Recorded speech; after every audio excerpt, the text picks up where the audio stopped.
Evelyn Moore's car was still running when they found it. Door wide open, headlights cutting through the morning fog, and not a single trace of her anywhere.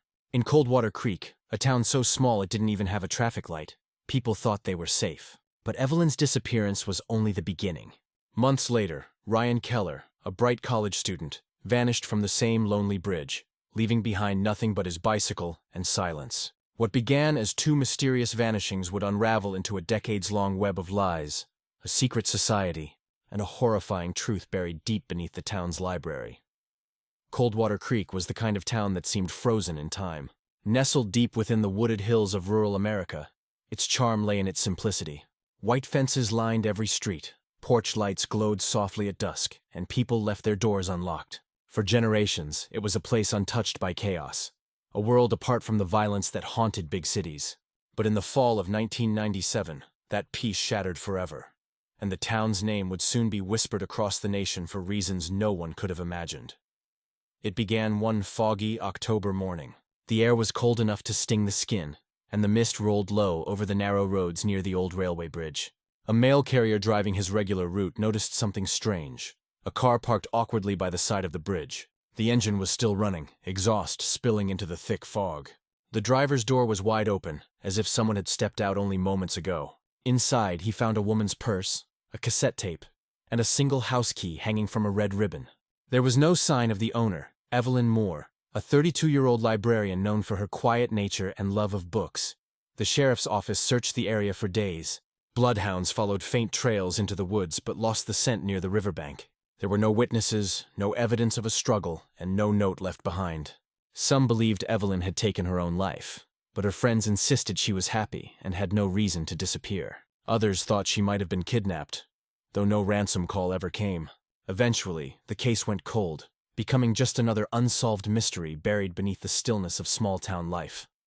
Months passed, and the town tried to move on, but peace didn't last long. The following summer, a 19-year-old college student named Ryan Keller vanished after going for an evening bike ride. His bicycle was later discovered near the same railway bridge where Evelyn's car had been found. Once again, there were no tracks, no fingerprints, no clues, just a haunting similarity that connected both cases. Locals began to avoid the bridge altogether, calling it cursed. Children whispered stories of a ghost who lured people into the woods and made them disappear. The police started to notice a strange detail linking both victims. Before their disappearances, Evelyn and Ryan had borrowed the same rare book from the town library, a thick volume about unsolved American vanishings. At first, it seemed like coincidence, but when investigators checked library records, they found that 5 other people who had checked out that same book over the years had also left town unexpectedly, never to return. Suspicion turned toward the library, the heart of Coldwater Creek's community life. The building was old, built in the early 1900s, with creaking floors and shadowy corners. Evelyn had worked there for nearly a decade. While searching through the archives in the basement, investigators found something that chilled them to the core. Hidden behind a wooden shelf was a locked metal door that didn't appear on the building's blueprints. When it was finally pried open, the stench of damp paper and decay filled the air. Inside was a small, windowless room lined with filing cabinets and old town records. But one wall stood out. It was covered in photographs, dozens of them, showing faces of missing people from nearby towns spanning over 40 years. Each photo had been carefully marked with strange symbols and dates, written in neat handwriting. It looked like the work of someone obsessed with disappearance itself. And then came the most chilling discovery, a single fingerprint on one of the photographs.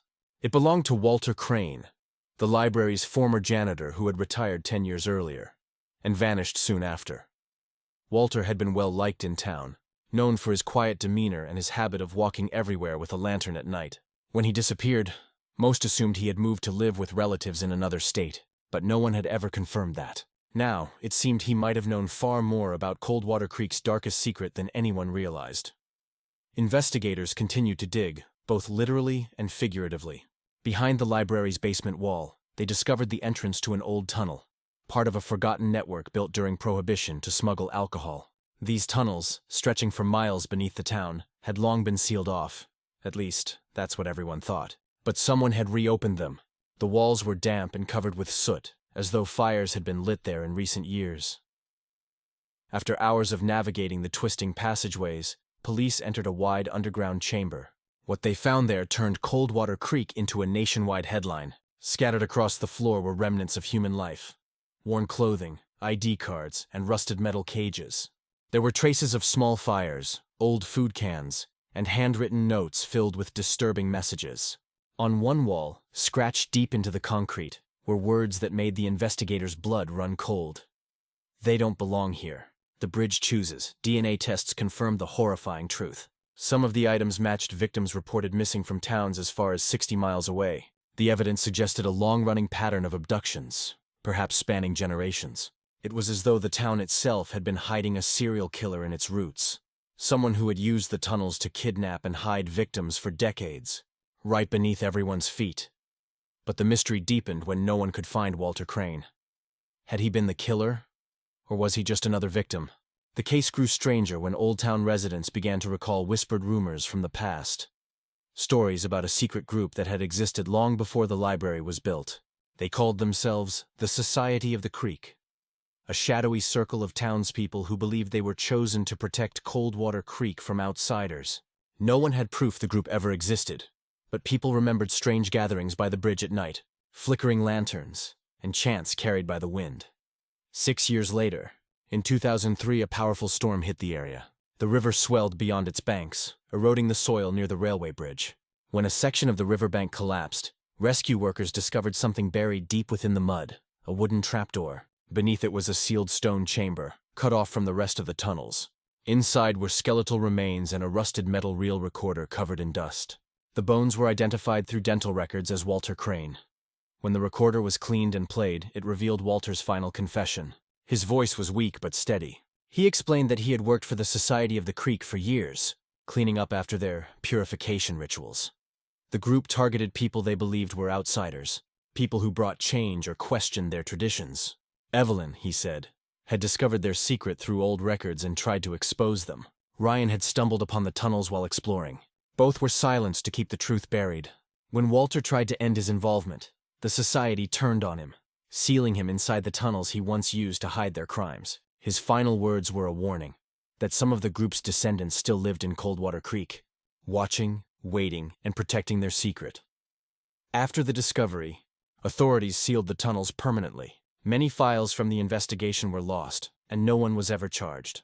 The story faded from national headlines, but for the people of Coldwater Creek, the silence that followed was deafening. Today, the town looks peaceful again. The library has been renovated, the bridge repaired, and tourists occasionally stop by to take pictures of the haunted spot. But at night, when fog rolls over the hills and the river hums beneath the bridge, locals swear they still hear faint whispers rising from the ground. Voices calling out from the darkness beneath Coldwater Creek, reminding everyone that some crimes were never meant to be found.